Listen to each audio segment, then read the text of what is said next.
ಆನೇಕಲ್ ಪಟ್ಟಣದ ಐತಿಹಾಸಿಕ ಹಾಗೂ ಧಾರ್ಮಿಕ ಪರಂಪರೆಯ ಸಂಕೇತವಾಗಿರುವ ಶ್ರೀ ಧರ್ಮರಾಯಸ್ವಾಮಿ ದ್ರೌಪದಮ್ಮ ಕರಗ ಮಹೋತ್ಸವದ ಅಂಗವಾಗಿ ಆಯೋಜಿಸಲಾಗಿದ್ದ ಅರ್ಚನಾ ಮತ್ತು ಸುಭದ್ರಾ ದೇವಿಯವರ ಬ್ರಹ್ಮರಥೋತ್ಸವವು ಗುರುವಾರ ಅತ್ಯಂತ ವೈಭವದಿಂದ ಹಾಗೂ ಸಡಗರ ಸಂಭ್ರಮದಿಂದ ನೆರವೇರಿತು.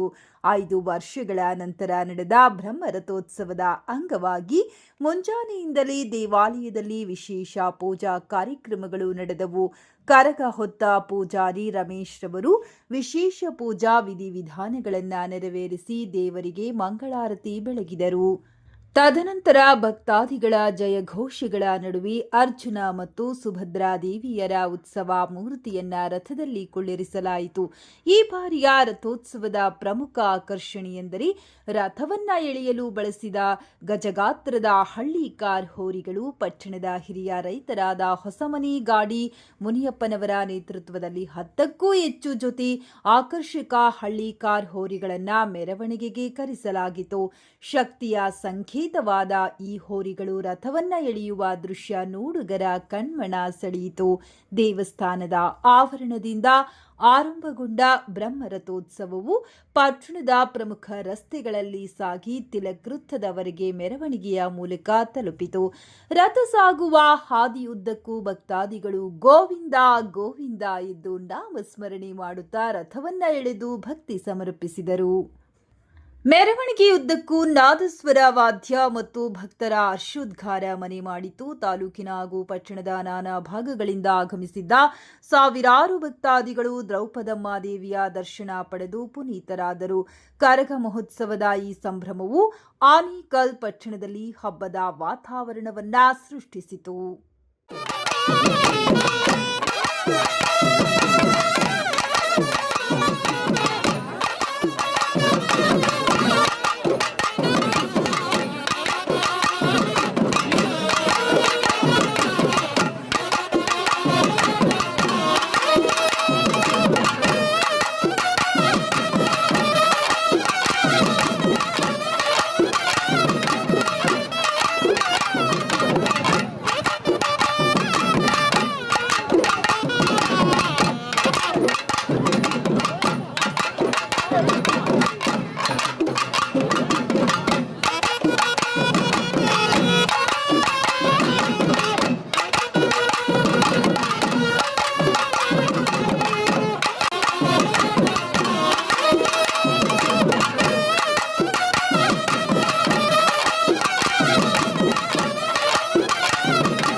ಆನೇಕಲ್ನ ಇತಿಹಾಸ ಪ್ರಸಿದ್ಧವಾದಂತಹ ಶ್ರೀ ಧರ್ಮರಾಯಸ್ವಾಮಿ ದ್ರೌಪದಮ್ಮ ದೇವಿಯ ಕರಗ ಶಕ್ತ್ಯೋತ್ಸವ 2026ನೇ ಸಾಲಿನಲ್ಲಿ ಅತ್ಯಂತ ವಿಜೃಂಭಣೆಯಿಂದ ಆನೇಕಲ್ ಪಟ್ಟಣದ ಸಾರ್ವಜನಿಕರ ನಾಗರಿಕರ ಸಹಕಾರದಿಂದ ನೆರವೇರ್ತಾ ಇದೆ. ಈ ದಿನ ಸಂಜೆ 4 ಗಂಟೆಗೆ ಬ್ರಹ್ಮರಥೋತ್ಸವ ವಿಶೇಷವಾಗಿ ಸುಮಾರು ಒಂದು 8 ವರ್ಷ ಆಗಿತ್ತು ಆನೇಕಲಲ್ಲಿ ಬ್ರಹ್ಮರಥೋತ್ಸವ ಆಗಿ ಧರ್ಮರಾಯಸ್ವಾಮಿ ಉತ್ಸವದಲ್ಲಿ ಅರ್ಜುನ ಮತ್ತು ಸುಭದ್ರಾ ದೇವಿಯರ ಒಂದು ಬ್ರಹ್ಮರಥೋತ್ಸವ ಅತ್ಯಂತ ವಿಜೃಂಭಣೆಯಿಂದ ಮತ್ತು ಯಶಸ್ವಿಯಾಗಿ ನೆರವೇರಿದೆ.